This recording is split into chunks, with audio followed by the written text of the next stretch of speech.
ومن يضلل فلا هادي له أشهد أن لا إله إلا الله وحده لا شريك له وأشهد أن محمدا عبده ورسوله الذي لا نبي ولا رسول بعده يا أيها الذين آمنوا اتقوا الله حق تقاته ولا تموتن إلا وأنتم مسلمون يا أيها الناس اعبدوا ربكم الذي خلقكم من نفس واحدة وخلق منها زوجها وبث منهما رجالا كثيرا ونساء واتقوا الله الذي تساءلون به والأرحام إن الله كان عليكم رقيبا فإن أصدق الحديث كتاب الله وخير الحدي حدي محمد صلى الله عليه وسلم شر الأمور محدثاتها وكل محدثة بدعة كل بدعة ضلالة كل ضلالة في النار أيها الحاضرون jamaah yang dimuliakan Allah Subhanahu wa taala. Alhamdulillah kita bersyukur kepada Allah Jalla wa Ala yang telah memberi banyak nikmat kepada kita, terutama nikmat sehat dan sempat. Dua nikmat yang seringkali dilalaikan oleh kebanyakan orang. Ada orang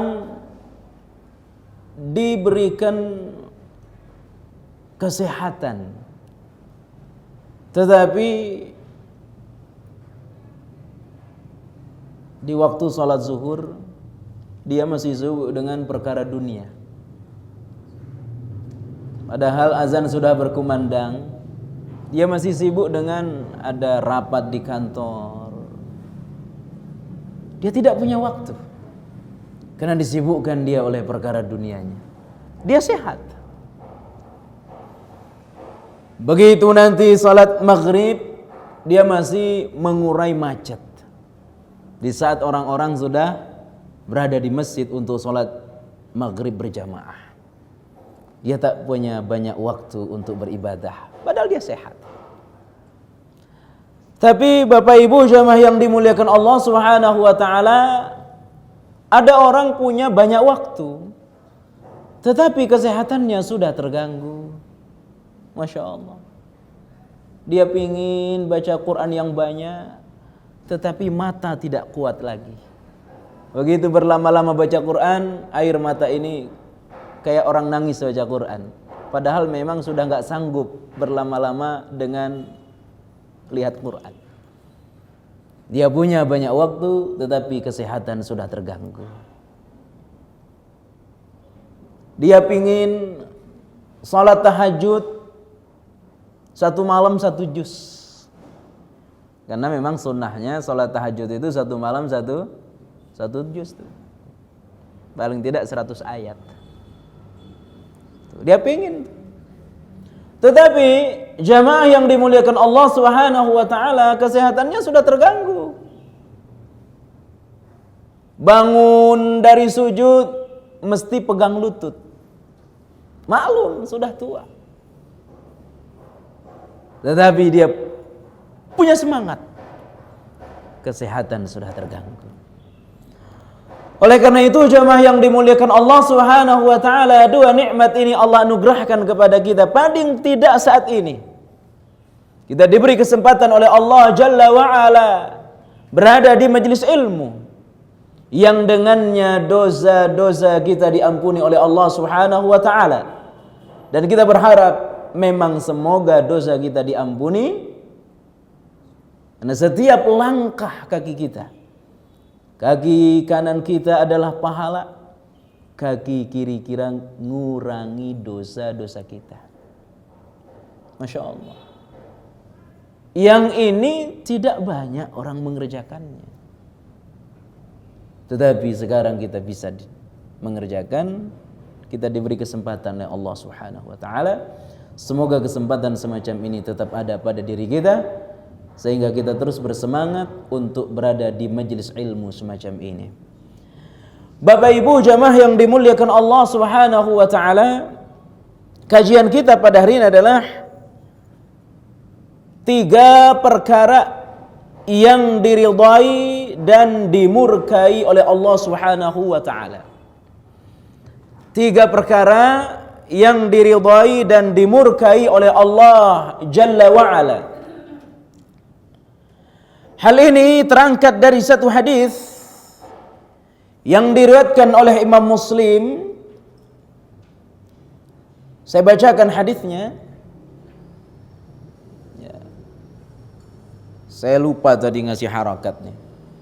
Karena saya berbaik sangka, insyaallah ibu-ibu bapak-bapaknya sudah bisa baca Arab gundul. Bisa, Bu? Oh, sedikit. Mudah-mudahan nanti bisa, Bu, ya. Ngajarin ke orang.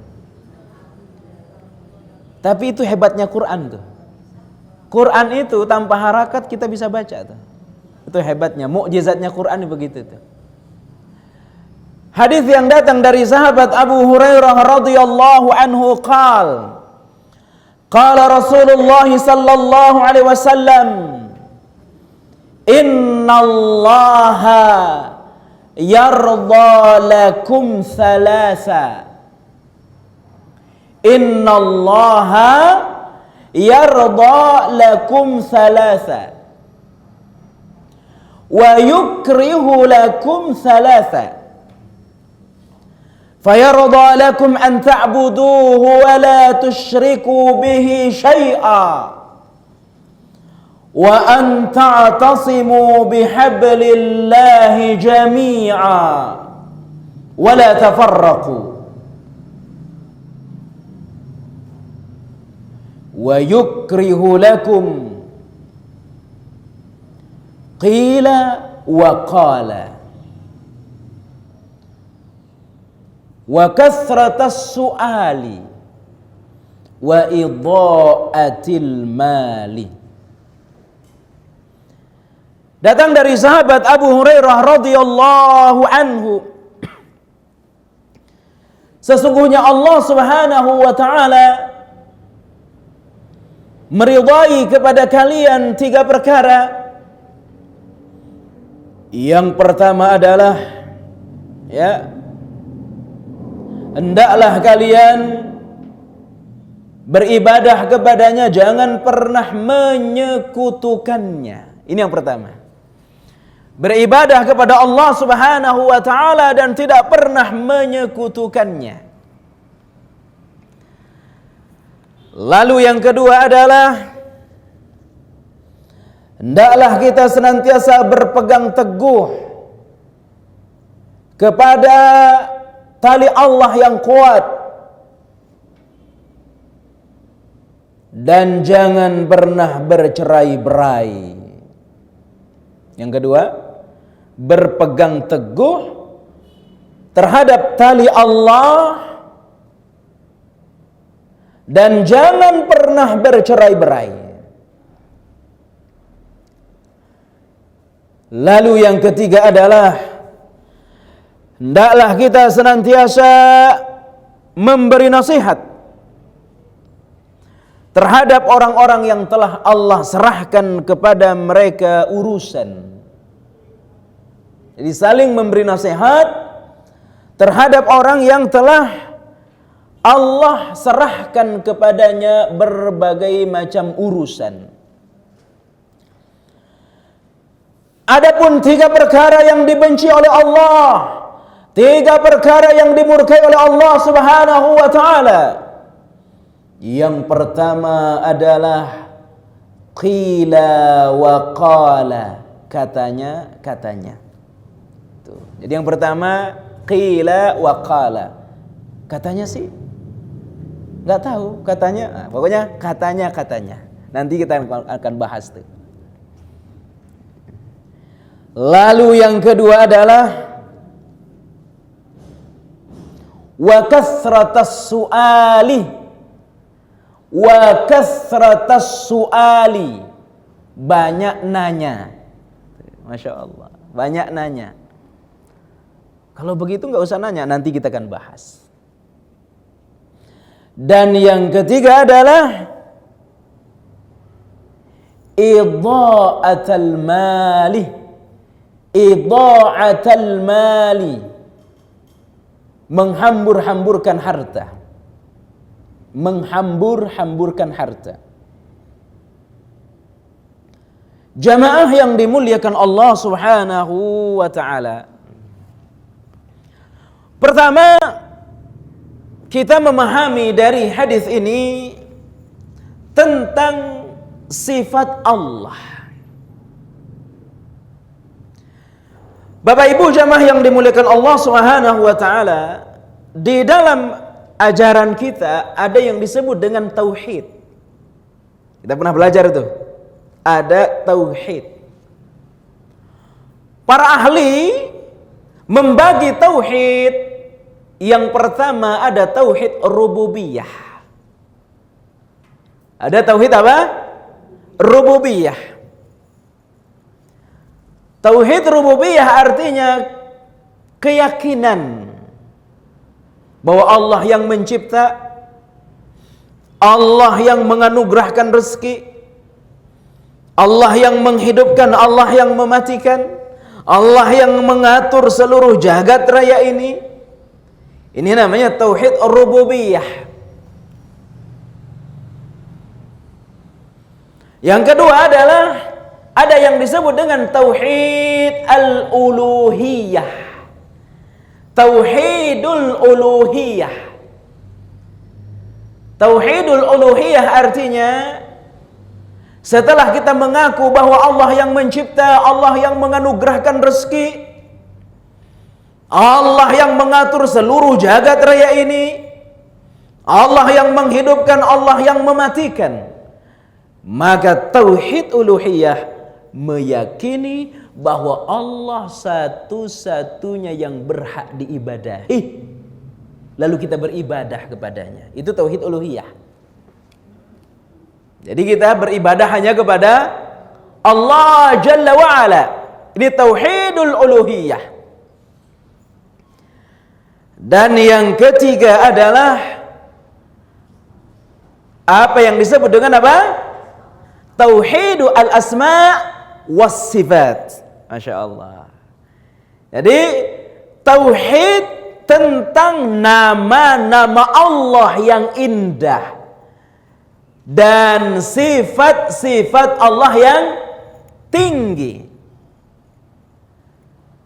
Maka disebut dengan asmaul husna wa sifatuhul ulya. Jadi yang ketiga adalah apa tadi Bu, Pak? Tauhid al-asma was sifat. Artinya kita meyakini bahwa Allah punya nama. Dan kita meyakini bahwa Allah punya sifat. Berapa nama Allah, Pak, Bu? Bu, berapa nama Allah? Segitu. Apa segitu nama Allah? Nama Allah itu tak terhingga. Yang tahu hanya Dia. Tapi yang mesti kita hafal ada berapa? 99. Apa jaminan Nabi bagi orang yang menghafal 99 mengamalkannya? Apa jaminan Allah? Masuk syurga. Inna Allah indahu tis'atu wa tis'ina isman mi'ata illa wahida. Man ahsaha dakhalal jannah. Allah punya nama 99. 100 kurang 1. Barang siapa yang menjaganya, maka Allah masukkan dia ke dalam syurga. Enak dong. Cukup hafal nama Allah masuk syurga. Begitu maknanya. Jadi nggak usah sholat, nggak usah baca Quran, nggak usah ngaji. Cukup hafal nama Allah. Begitu maknanya? Tidak. Tetapi maknanya menghafal, memahami makna dan memuliakan Allah Jalla wa'ala. Dan ini mesti kita hafal. Nah, di dalam Al-Quran disebutkan 99 nama. Tetapi kalau ditanya berapa nama Allah, yang tahu berapa nama Allah hanya Allah. Maka tidak boleh disifati Allah 20. Ya, tidak boleh ada sifat sekian puluh itu, tidak ada itu. Nah, setelah kita memahami sifat nama Allah Jalla wa Ala, lalu kemudian apa yang disebut dengan sifat Allah? Asma'uhul husna wa sifatuhul ulya. Nama yang indah dan sifat yang tinggi. Di antara sifat Allah adalah meridai dan memurkai. Perhatikan, di antara banyaknya sifat Allah Jalla wa Ala ada yang disebut dengan Allah meridai dan Allah memurkai. Dan ini sifat melekat pada diri Allah Jalla wa Ala sesuai dengan kehendaknya. Siapa yang dia ridai, siapa yang dia murkai, tidak bisa dipengaruhi oleh yang lainnya. Kalau manusia bisa dipengaruhi, Pak, Bu. Kita bisa cinta kepada orang karena ada yang membisikkan, udah cintai dia, udah jadikan dia sebagai temanmu. Ada yang mempengaruhi. Tapi Allah berdiri sendiri, tidak dipengaruhi oleh orang lain, sesuai dengan kehendaknya. Di antara sifat itu adalah Allah meridai dan Allah memurkai. Bapak Ibu, mau dimurkai atau mau diridai? Apa? Benar. Di dalam Al-Quran banyak yang mesti kita kerjakan agar kita diridai dan tentunya jauh dari murkanya Allah Jalla wa'ala. Mari kita lihat di dalam Al-Quran surah Az-Zumar ayat 7 ini. Surah Az-Zumar ayat 7, Allah Subhanahu wa ta'ala menyebutkan tentang sifat ridha ini. Az-Zumar ayat 7.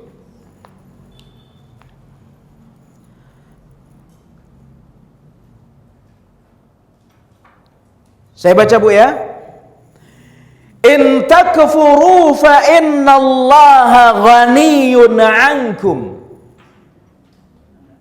Jika kalian kufur, jika kalian ingkar kepada Allah Subhanahu wa ta'ala, ketahuilah Allah Maha Kaya.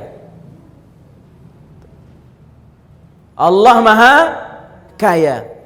Jadi dari ayat ini pertama, orang kalau dia kafir, kalau dia ingkar kepada Allah, semua manusia enggak bakal berkurang kerajaan Allah.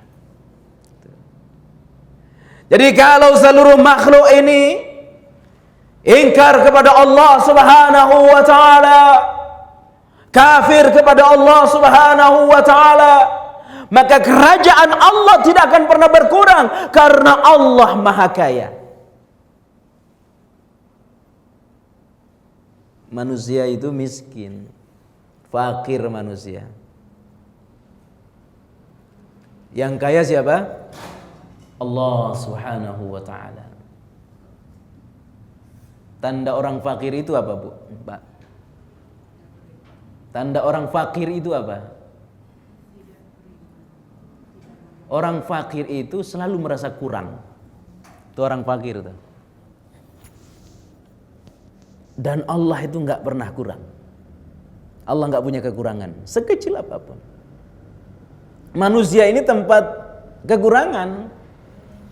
Nggak ada manusia nggak kekurangan. Nah, tapi kadang-kadang dengan kelebihan manusia ini dia sombong. Ketika dia punya harta, sombong dengan hartanya. Ketika dia punya ilmu, sombong dengan ilmunya. Ketika dia punya jabatan, sombong dengan jabatannya. Dia tidak ingat bahwa dia itu fakir.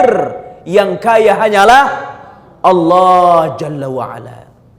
Semua manusia fakir, butuh kepada Allah. Siapapun dia.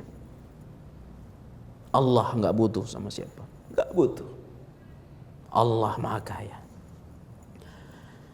Wala yarda li'ibadihil kufra. Ini perhatikan, Allah Subhanahu wa taala tidak akan pernah redha kepada orang-orang kafir. Ini catatan bagi saya, bagi kita. Allah Subhanahu wa taala tidak akan pernah meridai orang kafir. Apapun bentuknya. Apakah dia seorang yang hebat, dia bangun negara. Fir'aun itu maju Mesir sama dia, Bu. Fir'aun itu hebat, maju. Tapi karena dia kafir, dia tidak tidak diridai oleh Allah Jalla wa'ala. Jadi saudaraku, tidak ada kemuliaan pada orang kafir. Tidak ada, perhatikan. Tidak ada kemuliaan dari orang kafir. Kenapa? Sehebat apapun dia, sekaya apapun dia, berapapun jasanya kepada orang lain, enggak dinilai oleh Allah Jalla wa'ala. Allah enggak bakal redha kepada yang namanya orang kafir. Tapi manusia kadang-kadang terbalik.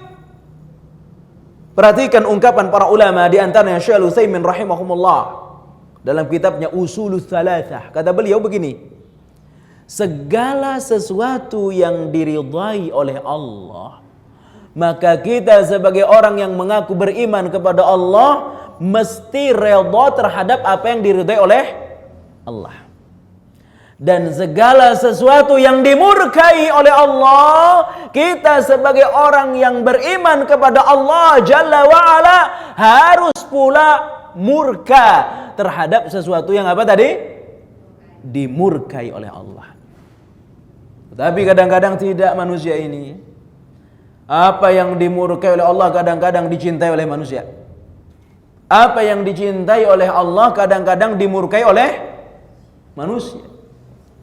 Orang yang ngajar tauhid benar disebut aliran sesat. Oh, hati-hati tuh. Itu sesat itu. Kenapa? Oh, pakaiannya aja udah lain. Hati-hati. Tuh, celananya kurang kain. Kurang bahan kain celananya. Padahal di Tanah Abang banyak. Nah, itu kadang-kadang orang begitu. Padahal dicintai oleh Allah. Orang yang mengajarkan tauhid dicintai oleh Allah.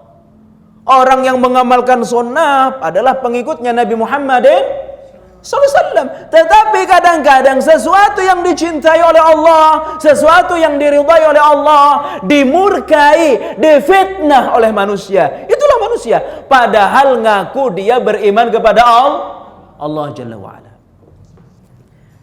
Bapak Ibu jamaah yang dimuliakan Allah Subhanahu wa ta'ala. Dan orang kafir enggak bakal diridhai oleh Allah. Maka Allah mengajarkan kepada kita, kalau kita punya anak perempuan, perhatikan, kalau kita anak perempuan ngelamar orang kafir kaya raya, pejabat, mau enggak ibu? Maaf, andaikan saya orang tua miskin, butuh, tiba-tiba datang orang kafir ngelamar anak saya, boleh enggak dalam Islam? Enggak boleh. Kenapa? Karena dia seorang kafir. Untuk mimpin satu orang saja tidak boleh, Bu.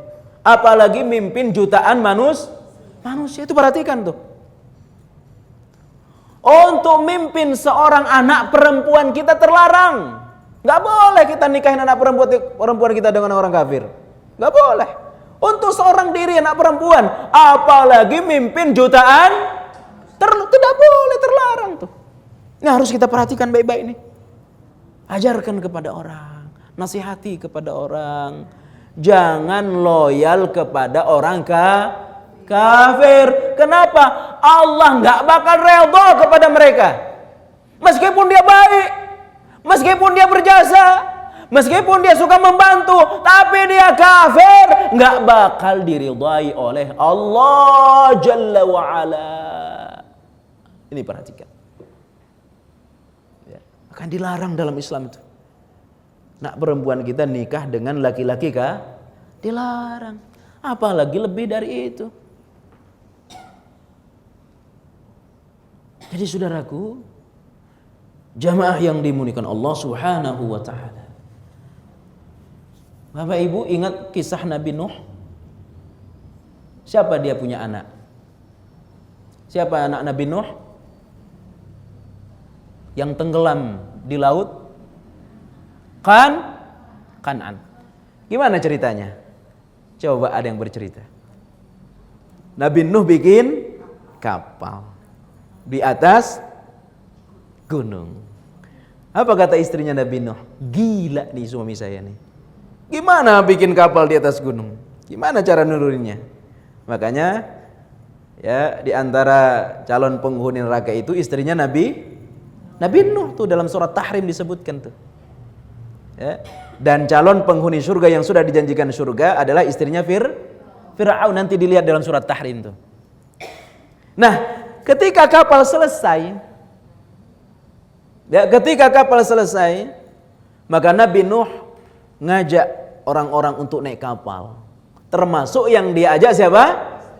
Istri dan anaknya, namanya Kan'an. Ya bunayya rakab ma'ana. Anakku sini naik perahu, naik kapal bersama kami, selamat engkau tuh. Tapi apa kata anaknya? Tidak wahai ayah. Sa'awi ila jabalin ya'simuni. Tidak. Tuh masih ada bukit tuh. Saya mau naik bukit saja. Saya naik gunung yang lebih tinggi tuh dari air. Airnya sudah naik. Pasti ada gunung. Dia pengen naik lagi. Jangan, sini engkau pasti selamat kalau naik kapal. Begitu dia tenggelam. Masya Allah, perhatikan. Dia mohon agar anaknya diselamatkan. Dia itu anakku ya Allah. Kata siapa? Dia memohon. Anakku itu ya Allah. Apa kata Allah Bapak Ibu? Bukan, itu bukan anakmu. Innahu laisa min ahlik. Itu bukan anakmu. Kenapa? Karena dia kafir. Tuh Masya Allah. Anak yang keluar dari istri Nabi Nuh. Anak asli Nabi Nuh. Anak asli, anak kandung nih. Gara-gara dia kafir, tidak mengikuti ajaran yang diajarkan oleh Nabi Nuh, oleh Allah dianggap itu bukan anaknya Nabi Nuh. Karena dia kafir. Masya Allah. Tapi kadang-kadang orang sekarang sama orang kafir itu mesra. Sama orang kafir itu cinta mencintai, tapi terhadap orang beriman ahlu tauhid kadang disebut aliran ini nggak boleh ini. Jadi saudaraku, wala yarda li'ibadihil kufra. Allah nggak bakal redha sama orang kafir. Apapun bentuk kebaikannya, siapapun dia, nggak bakal diridhai oleh Allah. Wa in tashkuru yardahu lakum. Perhatikan, jika engkau syukur kepada Allah, Allah bakal redha kepadamu. Jika engkau syukur kepada Allah, Allah meridhaimu. Syukur di sini artinya mentauhidkan Allah, beribadah hanya kepada Allah Jalla wa'ala. Siapapun dia, apakah dia maaf orang miskin, apakah dia rakyat biasa, tapi dia bersyukur, dia beribadah hanya kepada Allah, Allah bakal redha kepada dia, siapapun dia. Ayul hadirun, jamaah yang dimuliakan Allah Subhanahu wa taala. Kajian ini menjadi penting tentang redha karena nikmat yang besar itu manakala Allah sudah redha kepada kita. Perhatikan. Orang kalau sudah dicintai Allah Bapak Ibu, andaikan seluruh manusia kumpul, seluruh manusia, di situ ada anak kita, di situ ada suami, ada istri, ada orang tua, seluruh manusia kumpul cinta kepada saya, kumpul cinta kepada kita, tapi satu zat Allah tidak cinta kepada kita, nggak ada tuh gunanya cinta seluruh manusia. Faham, Bu? Saya ingin ulang, kalau seluruh manusia cinta kepada kita, tapi satu zat Allah tidak cinta kepada kita, milih mana? Gak ada tuh gunanya cinta manusia kalau Allah tidak cinta kepada kita. Maka cinta Allah yang kita kejar, redha Allah yang kita kejar. Dan redha Allah ini nikmat yang besar. Bapak Ibu jamaah yang dimuliakan Allah Subhanahu wa taala, Ali Imran 162.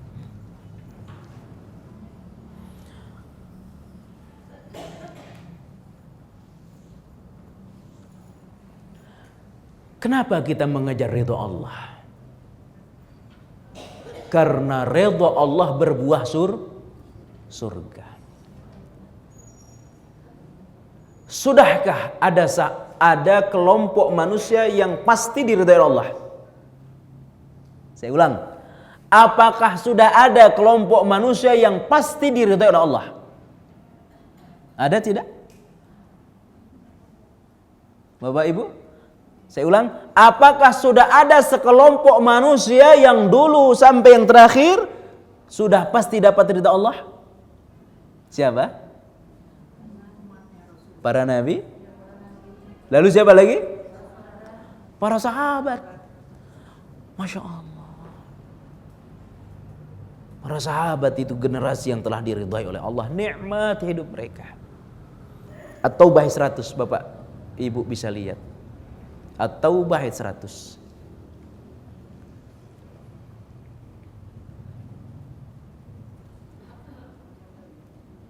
Coba At-Taubah 100.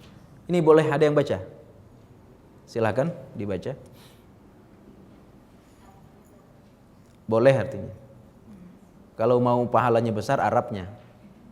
Satu huruf baca Quran berapa? 10. Kalau mau artinya juga boleh dapat pahala. Silakan. Ya.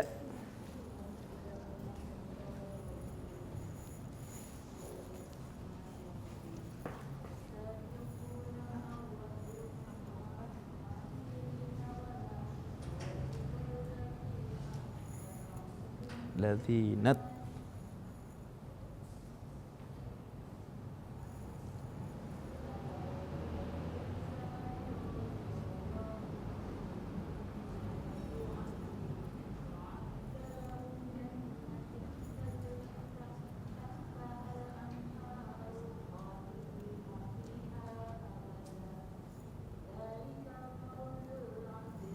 ya, artinya silakan. Yang lain? Siapa? Ya, boleh.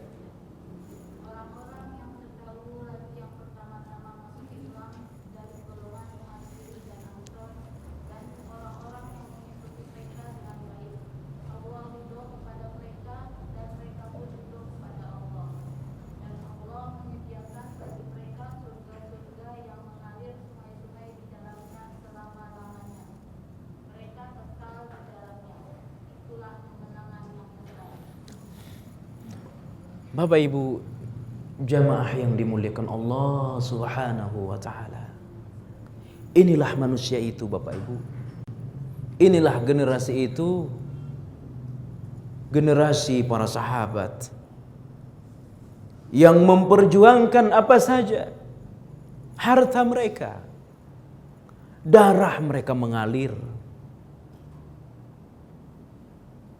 Segala apa yang mereka cintai mereka tempuh demi tujuan yang mulia, menggapai ridha Allah. Itu para sahabat. Masya Allah, para sahabat.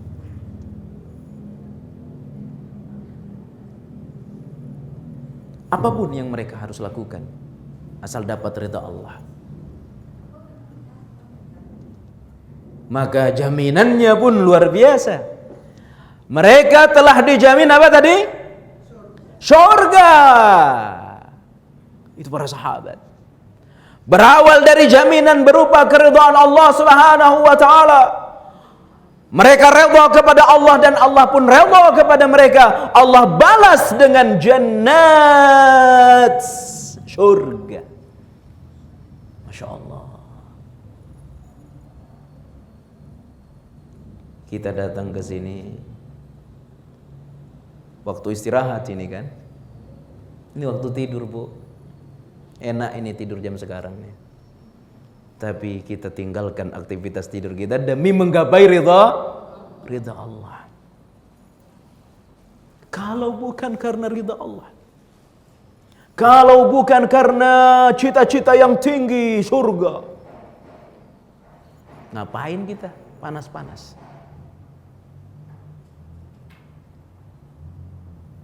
Para sahabat telah menempuh berbagai macam cara demi menggapai ini, dan para sahabiah pun demikian. Jamaah yang dimuliakan Allah Subhanahu wa taala, terkhusus mereka yang pertama kali masuk Islam. Khadijah radhiyallahu anha, istri yang sangat dicintai oleh Nabi kita. Apapun akan dia kerjakan demi pengembangan dakwah dan demi menggapai ridha Allah. Ali bin Abu Thalib radhiyallahu an, pada peristiwa hijrah ke kota Taif, ke kota Madinah, Nabi hendak dibunuh. Begitu Nabi keluar rumah, siapa yang menggantikan posisi Rasul di tempat tidur? Ali bin Abu Thalib. Masya Allah, ini luar biasa Bapak Ibu. Ini taruhannya apa? Nyawa taruhannya. Ali nggak pikir saya mati apa nggak pikir lagi dia. Demi menggapai surga Allah Jalla wa'ala. Demikian juga dengan sahabat Abu Bakar As-Siddiq radhiyallahu anhu.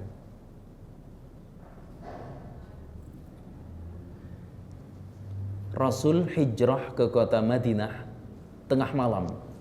Dulu namanya Yathrib. Yang nemenin siapa? Abu Bakar.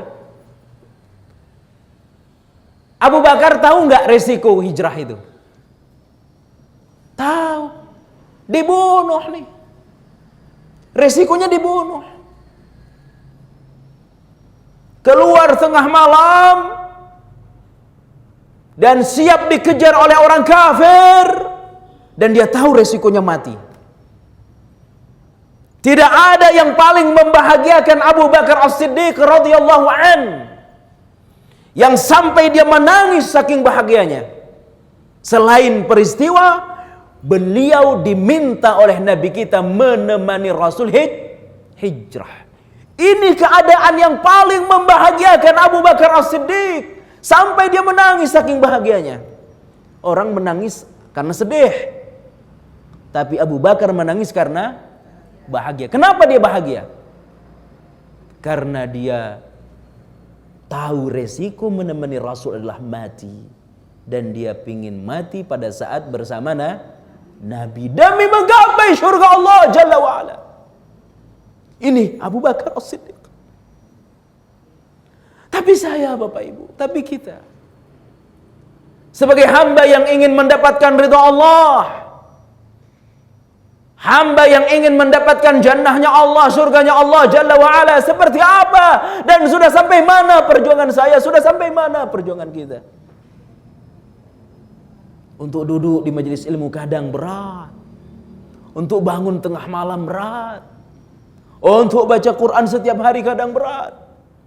Tapi kita pingin menggapai ridha Allah, pingin menggapai surga Allah, tapi syarat ibadah kadang malas dikerjakan oleh kita ini, oleh saya, barangkali ibu-ibu tidak. Saudaraku, inilah para sahabat.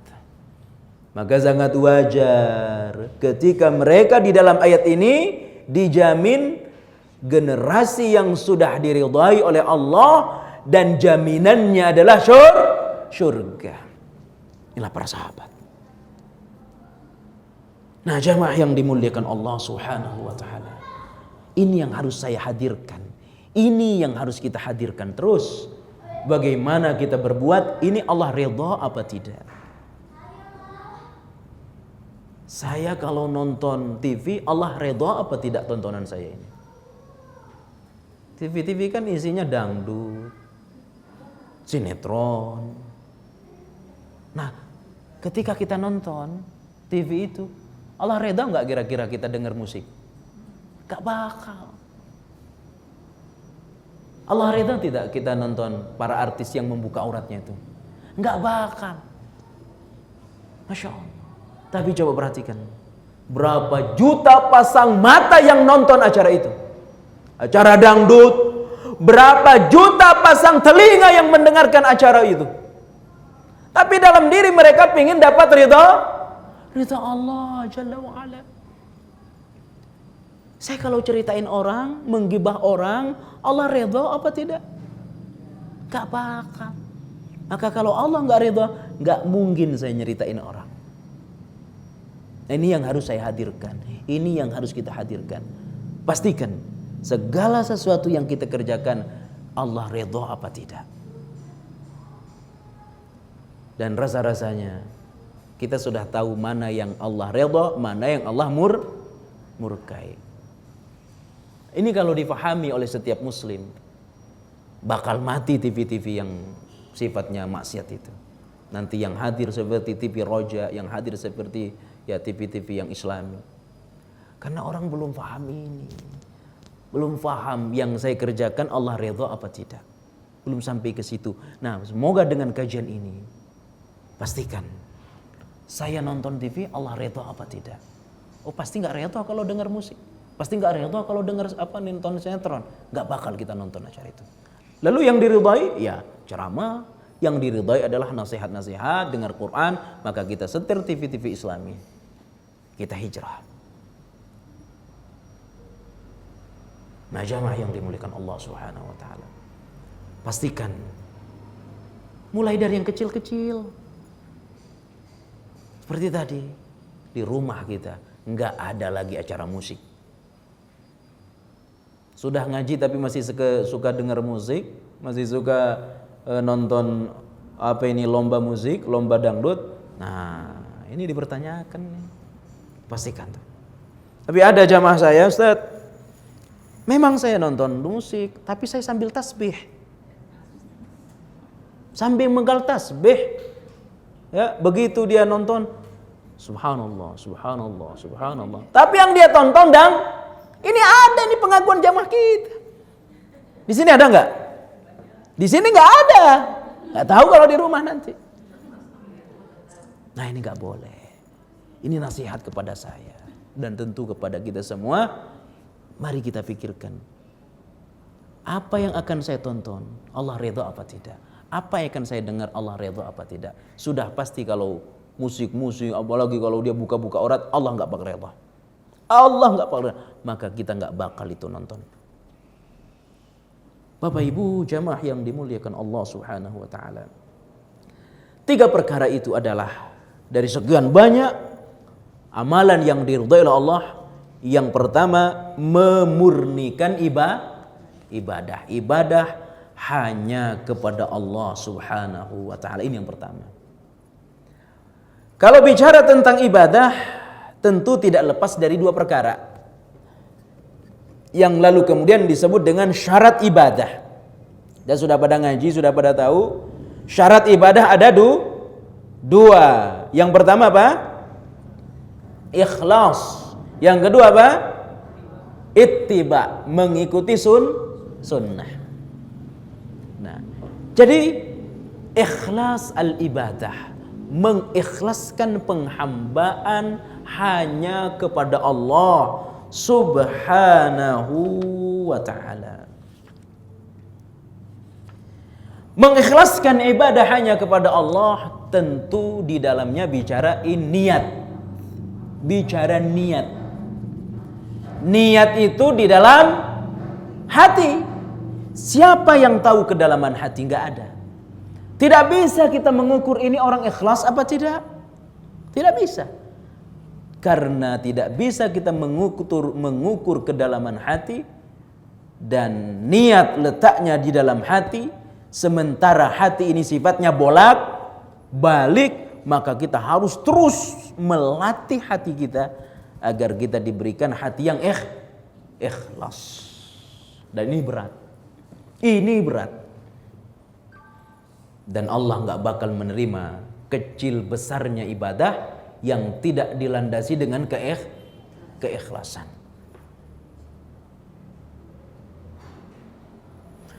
Di dalam Al-Quran banyak disebutkan tentang hal ini, di antaranya dalam surah Al-Kahfi ayat 110.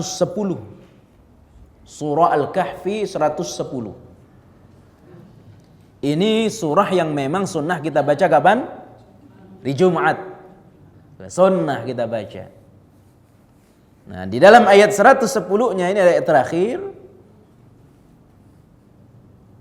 Allah berfirman, "Faman kana yarju liqa'a rabbih falyamal 'amalan salihan wa la yusyrik bi'ibadati rabbih ahada." Ini ada dua nih. Amal saleh. Tuh, amal saleh. Amal saleh itu apa? Ketika dia dalam bentuk ibadah benar-benar mencontoh Nabi, namanya ittiba. Jadi siapa yang mengharapkan perjumpaan dengan Allah Subhanahu wa taala, hendaklah dia beramal saleh yang ibadah atau amal salehnya itu mengikuti sunnah. Tapi perhatikan, mengikuti sunnah saja ternyata tidak cukup. Harus dibarengi dengan niat ikhlas. Niat ikhlas juga ternyata tidak cukup. Harus dibarengi dengan mencontoh kepada sunnah. Nah, ini dua perkara yang harus terus ada nih. Ibarat burung, satu sayap hilang, nggak bisa terbang tuh burung. Kata Fudail bin Iyad ketika menafsirkan surah Al-Muluk Tabarok ayat kedua. Alladzi khalaqal mauta wal hayata liyabluwakum ayyukum ahsanu amala. Bagus tidaknya perbuatan ada dua. Yang pertama niat ikhlas, yang kedua nyontohin Nabi. Nah, dua-duanya harus selalu kait-kait nih. Ikhlas saja tidak cukup, harus ngikuti Rasul. Ngikuti Rasul juga ternyata tidak cukup, harus ikhlas. Nah, siapa yang ingin berjumpa dengan Allah nanti di hari akhir, ibadah dia mengikuti Rasul dan dalam beribadah benar-benar diniatkan untuk Allah. Inilah yang disebut dengan memurnikan ibadah karena Allah. Niat yang ikhlas. Niat yang ikhlas. Demikian juga Allah sebutkan dalam Al-Quran surah Al-Hajj surah ke-22 ayat 37. Surah ke-22 ayat 37. Coba silakan dicari ayat 37 surah ke-22 Al-Hajj.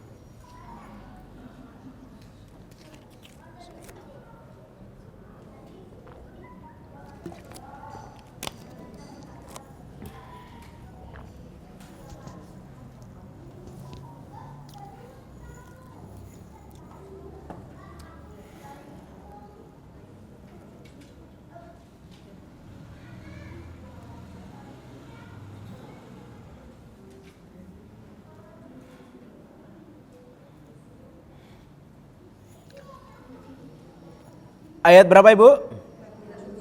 Ya.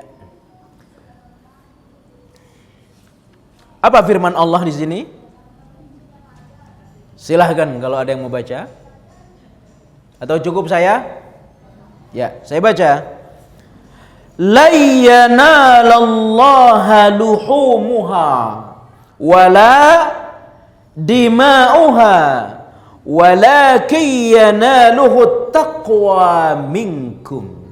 Surah Al-Hajj ayat 37. Firman Allah artinya, daging hewan kurban dan darahnya itu sekali-kali tidak akan sampai kepada Allah, tetapi yang sampai kepadanya adalah ketakwaan kamu. Ketakwaan di sini maknanya niat ikhlas. Jadi kalau ada pilihan kurban, satu harga sapi 20 juta, satu 40, satu 30 juta. Ya, nggak dinilai itu oleh Allah, nggak bakal sampai dagingnya yang 30-40, yang sampai niat ikhlas. Tapi kalau yang besar niat ikhlas, lebih bagus kan tentunya. Ya, mampu besar dan juga ikhlas. Nah, ini ikhlas ini, masya Allah, berat, mudah terucap, berat realisasinya. Dan kita terus mengasah, mentarbiyah, melatih hati kita, jiwa kita, agar kita diberikan hati yang ikhlas. Jamaah yang dimuliakan Allah Subhanahu wa taala. Niat yang ikhlas kita latih, selalu berniat dulu. Yang penting niat ikhlas dulu. Urusan dikerjakan nanti. Yang penting niat baik dulu. Ini perhatikan. Sebab niat baik belum dikerjakan, ikhlas dia niatkan karena Allah, itu sudah dicatat pahala. Kita berniat berbuat baik, ikhlas kita meniatkannya karena Allah, belum kita kerjakan, Allah sudah catat pahala bagi kita. Contoh, Nabi bersabda dalam hadis yang sahih, diriwayatkan oleh Imam Muslim, datang dari sahabat Abu Hurairah radhiyallahu an, datang dari sahabat Abu Darda radhiyallahu an, man ata firashahu wa huwa yanwi an yaquma yusalli minal layli faghalabathu aynah hatta asbaha kutiba lahu ma nawa wa kana naumuhu sadaqah alaihi. Artinya begini Pak Bu, barang siapa sebelum tidur, sebelum dia rebahkan tubuhnya, dia berniat untuk sholat tahajud. Jadi dia wudu, kemudian sebelum tidur kan dia baca doa tuh, doa-doa yang dianjurkan oleh Nabi. Harus kita miliki nih, ada doa-doanya banyak. Para ulama sudah membantu kita. Ya, doa atau zikir-zikir menjelang tidur. Nah, setelah itu kita niat nih. Niat pingin bangun jam 2, jam 3. Kita ikhlas meniatkannya. Tetapi faghalabathu ainah, dia dikalahkan oleh matanya sampai dia bangun azan subuh. Dia bangun kapan?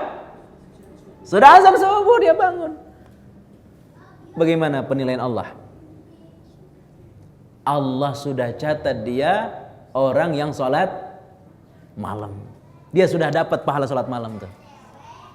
Dari mana dia dapat padahal belum dikerjakan? Niat yang ikhlas. Jadi setiap malam kita niat sholat malam. Tapi jangan ngandalin niat. Ngandalin begini. Karena sudah niat, ya, tapi nggak ada upaya. Yang penting niat. Nggak ada upaya nyalain alarm, nggak ada upaya tidur cara Nabi. Ya, dia niat, begitu jam 3 bangun, matiin alarm. Kenapa? Karena dia meyakini sudah dapat. Itu nggak benar tuh. Nah, ada juga orang bangun dia, memang dia kamar mandi, hanya sekedar buang air, begitu buang air tidur pula dia. Atau hanya sekedar benerin Kenapa? Karena dia sudah dengar hadis nih. Jadi dia sudah dengar hadis, kata Nabi, siapa berniat salat malam tapi belum dikerjakan sampai subuh, sudah dapat. Ingat syaratnya adalah dia tidak sengaja. Karena dia kecapean, dia tidur sampai subuh. Tapi kalau sudah bangun jam 3 nggak dikerjakan, nggak kena nih hadis sama dia. Malah kalau dia bangun tak salat, tidur lagi, tidurnya saat itu dibenci oleh Allah. Tuh, makanya itulah niat ikhlas. Luar biasa. Niat ikhlas sudah dicatat pahala meskipun kita tidak sempat mengerjakannya. Jadi niat aja dulu. Yang belum haji, niat pengen haji. Niat aja dulu. Walaupun nggak tahu kapan berangkat. Sampai dia meninggal dunia belum berangkat tapi dia sudah berniat, maka Allah sudah catat pahala baginya. Tuh niat yang ikhlas tuh. Ayul hadirun, jamaah yang dimuliakan Allah Subhanahu wa taala. Demikian juga di dalam satu hadis yang lainnya datang dari sahabat Muadz ibn Jabal radhiyallahu an. Hadis yang sahih diriwayatkan oleh Imam Ibnu Hibban. Nabi bersabda, "Man sa'ala Allah asy-syahadata mukhlishan, a'tahu Allahu ajra syahidin wa in mata 'ala firasyih." Artinya begini, barang siapa memohon kepada Allah untuk mati syahid, dia ikhlas dalam memohon itu. Tetapi saudaraku jamaah yang dimuliakan Allah Subhanahu wa taala, keinginannya tidak sampai. Bahkan dia matinya di atas ranjang, kata Nabi. Dia berniat memohon pengin mati syahid, tapi malah dia mati di mana? Di atas tempat tidur. Maka saudaraku, Allah sudah catat baginya pahala syahid. Masya Allah. Jadi itulah niat ikhlas. Maka tak ada artinya besarnya perbuatan, beratnya ibadah, tapi tidak dilandasi kepada niat yang ikhlas. Dan saudaraku, hati ini berbahaya, mudah goyah. Orang sedekah banyak, tapi goyah hatinya, bisa terjerumus kepada riya. Bahaya. Gak ada artinya kita sedekah banyak kalau ingin dipuji. Gak ada artinya. Dan Nabi sangat takut kepada yang namanya riya. Syirik itu ada berapa? Ada 2 model syirik, Bu. Ada syirik apa? Besar, ada syirik kecil. Saya yakin kita di sini nggak bakal syirik besar lagi, nggak kedukun lagi, sudah nggak pakai jimat lagi, sudah nggak mandiin keris di malam tertentu, sudah nggak nanyain jodoh ke mbah dukun, udah nggak pernah lagi tuh. Ya kalau mau usaha nggak pakai lagi, pakai jimat nggak ada lagi. Saya yakin itu. Tapi sudahkah kita terbebas dari hati yang pengin dipu? Ini riya berbahaya. Maka hal yang paling aku takuti kepada diri kalian, kata Nabi, kata Muhammadin sallallahu alaihi wasallam, asyirkul asghari, yaitu syirik kecil. Qila, Nabi ditanya, wa masyirkul asghar, apa syirik kecil itu? Syirik kecil itu adalah riya. Pengin disanjung, pengin dipuji, pamer. Dan sekarang ini zaman pamer, Bapak Ibu. Sekarang zaman pamer. Coba orang lihat lagi umroh, tawaf, enak-enaknya selfie di-share, dibagi. Ya, orang habis umroh, habis tawaf, itu dibagi. Maaf ya, anak-anak muda itu biasanya. Kalau ibu bukan nggak kenal barangkali Facebook ya. nggak kenal yang lain. Tapi anak muda itu luar biasa itu, ya. Dan ini berbahaya, merusak status kita, merusak pahala kita. Bahaya ini. Makanya ibadah yang bagus kalau dia sembunyikan. Oh, ini bukan riya, tapi sebagai bentuk rasa syukur. Enggak boleh. Yang kita nampakkan itu kebahagiaan dalam bentuk nikmat dunia. Misalkan kita boleh ngundang kawan kita, rumah kita selesai, kita undang kawan kita makan bersama di rumah kita. Boleh. Lalu kita kasih tahu. Namanya tahadus bin ni'mah. Fa amma bi ni'mati rabbika fahaddits. Tapi ibadah kita tidak boleh kita ceritakan kepada orang. Enggak boleh. Alhamdulillah kemarin saya, tidak boleh kita ceritakan ibadah kita. Disembunyikan ibadah itu sebaik-baiknya. Jamaah yang dimuliakan Allah Subhanahu wa taala. Dulu di zaman Bani Israel, sebagaimana dicatat di dalam satu hadis yang sahih, kisah seorang sedekah salah alamat. Sedekah tapi alamatnya salah, alamat palsu. Ya, alamatnya salah. Gimana ceritanya? Ada seorang, dia pingin ikhlas dalam sedekah. Di antara bentuk upaya yang dia kerjakan, dia sedekah tengah malam. Dia sedekah tengah malam di malam gelap. Ini hadis sahih ini, cerita Nabi kita. Dan dia tidak pingin tahu kepada siapa dia bersedekah. Dia enggak pingin tahu. Dan dia tidak pingin lihat muka yang dia sedekah itu. Ya. Memang kadang-kadang begitu. Ya, ditandain orang yang sudah disedekah. Ya. Nah ini orang Masya Allah ikhlas. Jadi dia sedekah tengah malam. Dan begitu dia diletakkan sedekahnya, dia tidak pingin tahu siapa yang dia kasih. Maka pada malam pertama dia keluar membawa hartanya, lewat orang dia kasih. Bagi hari orang pada cerita, ternyata yang nerima sedekahnya itu pencuri.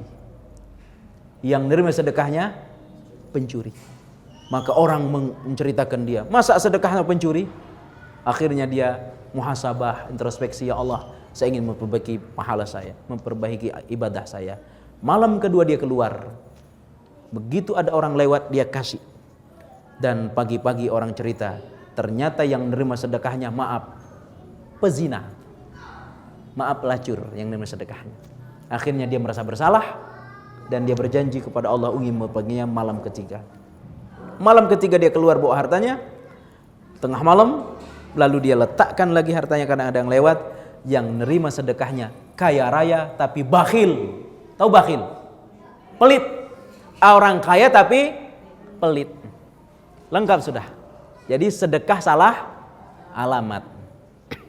Akhirnya saudaraku, Bapak Ibu jamaah yang dimuliakan Allah Subhanahu wa taala, malam keempat dia tidur.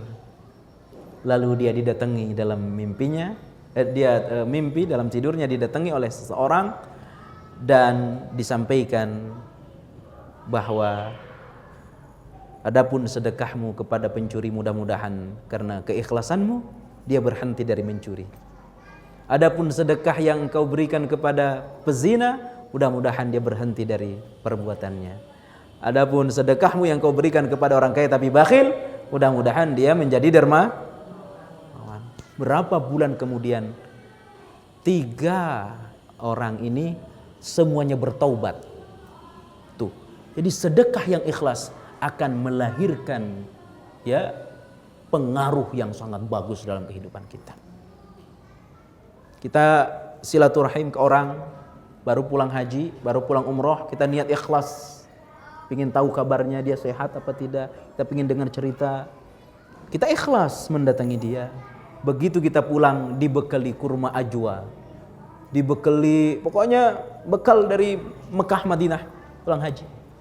Lalu kita lewat, kamu dari mana? Bawa oleh banyak. Oh saya baru pulang dari kawan kita yang berpulang haji. Akhirnya yang nanya ini pingin ke sana dengan niat pingin dapat oleh-oleh hadiah. Begitu dia ke sana, jangankan kurma ajwa, air zam-zam pun nggak dapat. Kecewalah dia. Kenapa dia kecewa? Karena niat dia datang pingin oleh-oleh. Tapi kalau dia ikhlas, kebagian nggak kebagian, dia nggak bakal kecewa karena Allah menjanjikan pahala terhadap orang yang bersilaturahmi. Itulah niat yang nggak ikhlas. Letih kita kalau tidak ikhlas. Seberat-beratnya ibadah kita kerjakan dengan ikhlas terasa ringan. Sejauh-jauhnya tempat ketika kita didorong dengan niat yang ikhlas, insyaallah terasa dekat. Itulah para sahabat, jamaah yang dimuliakan Allah Subhanahu wa taala. Ini baru satu kajian yang kita sampaikan, mudah-mudahan suatu saat bisa kita sambung.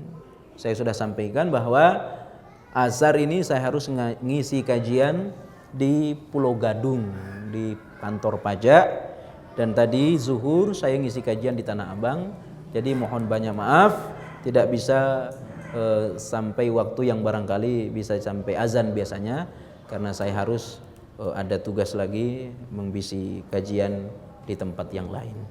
Tetapi kita manfaatkan sekitar berapa menit, ada hal yang terasa penting untuk ditanyakan, baik persoalan materi yang kita sampaikan tadi atau yang lain memang terasa penting dalam persoalan kehidupan sehari-hari kita. Disilahkan kalau ada yang mau ditanya.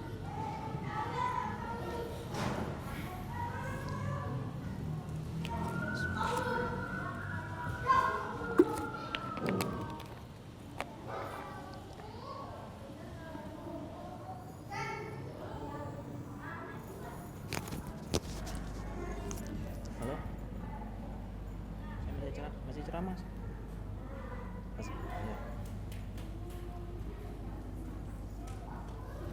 Silakan Bapak Ibu, kalau ada yang mau ditanya silakan. Salam. Boleh nggak apa-apa?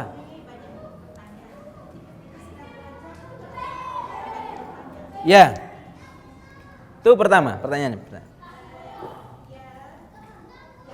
Ya. Jadi karena ini materi belum selesai, nggak apa-apa ditanya tentang 3 perkara yang Allah murkai, yakni satu diantaranya banyak nanya. Nah banyak nanya ini maksudnya apa?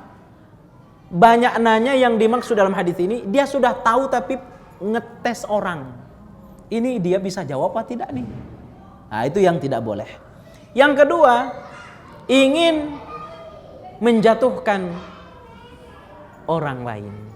Saya yakin dia nggak bakal bisa jawab nih. Akhirnya dia ngasih pertanyaan yang susah karena dia berharap orang ini malu.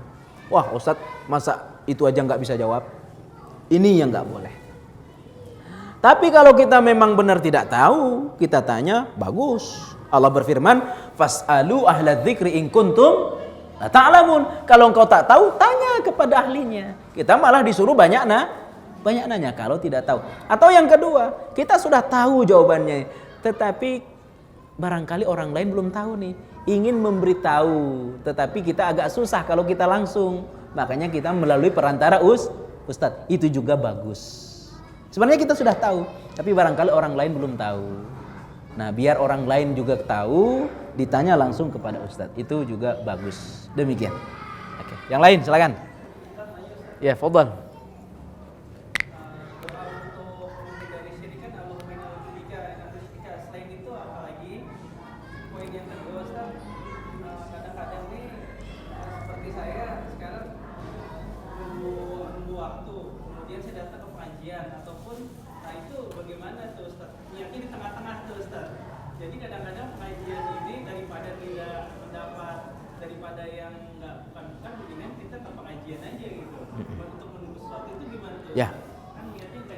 Ya, Bapak Ibu, Bapak, apakah sudah tahu doa bagaimana terhindar dari riya?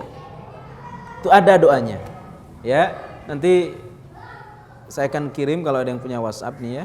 Saya akan kirim doanya dan tadi Allahumma inni a'udzubika an usyrika bika artinya begini, ya Allah, ampunilah aku dari syirik yang aku ketahui dan ampunilah aku dari syirik yang tidak aku ketahui.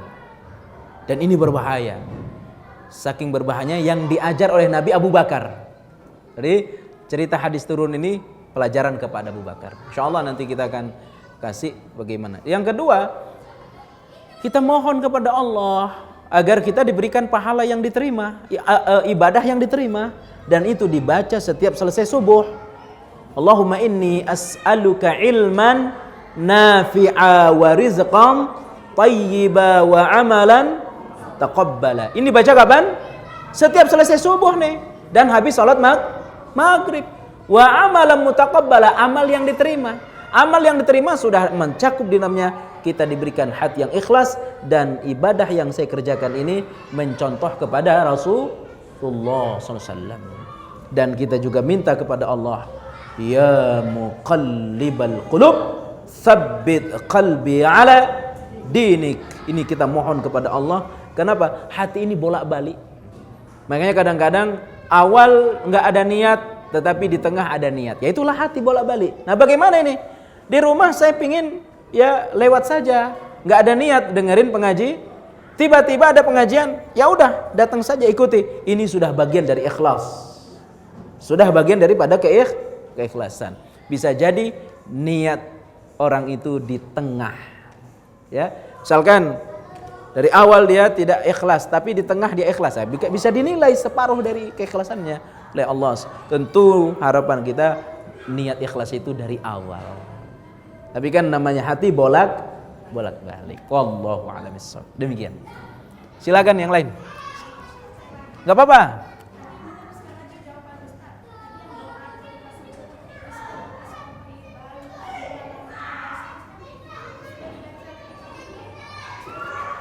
Kenapa, Bu?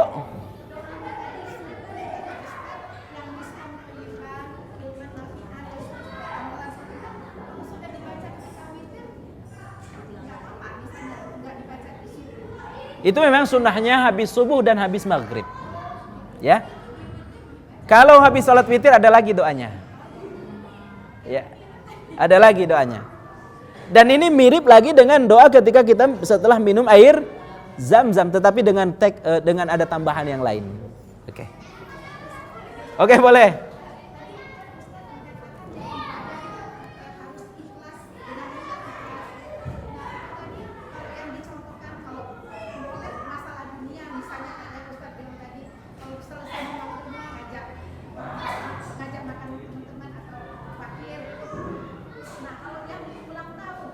Nah, ya, saya niat memberi makan kepada anak yatim ikhlas, tetapi pas ulang tahun, bagaimana itu? Niatnya bagus, yang dia kasih orang yang berhak menerima, tapi waktunya yang gak bagus.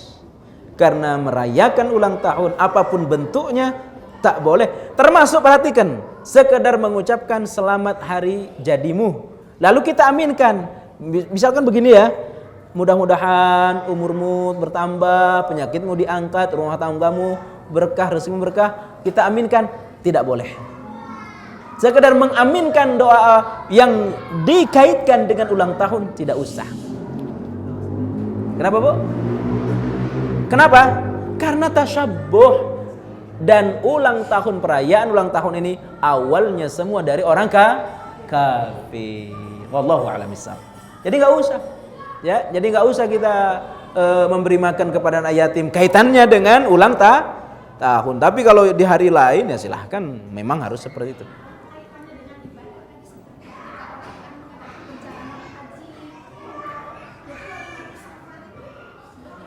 Ya, walimatus safar itu sebenarnya tidak ada.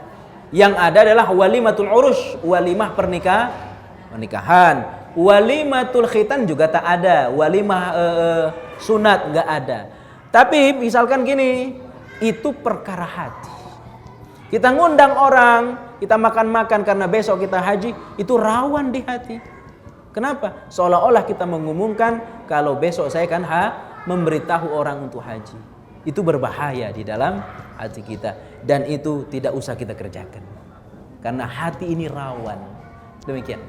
Oke, cukup Pak Bu ya. Mudah-mudahan bermanfaat ya. Baru satu kita bahas, mudah-mudahan bisa dikaji di beberapa tempat, dan mudah-mudahan Allah memberi kita kesehatan, dan kelapangan waktu untuk senantiasa datang ke majelis ilmu semacam ini. Wallahu a'lam bishawab. Subhanakallahumma bihamdik asyhadu an la ilaha illa anta astaghfiruka wa atubu ilaik. Segala yang benar dari Allah, yang salah dari saya. Assalamualaikum warahmatullahi wabarakatuh.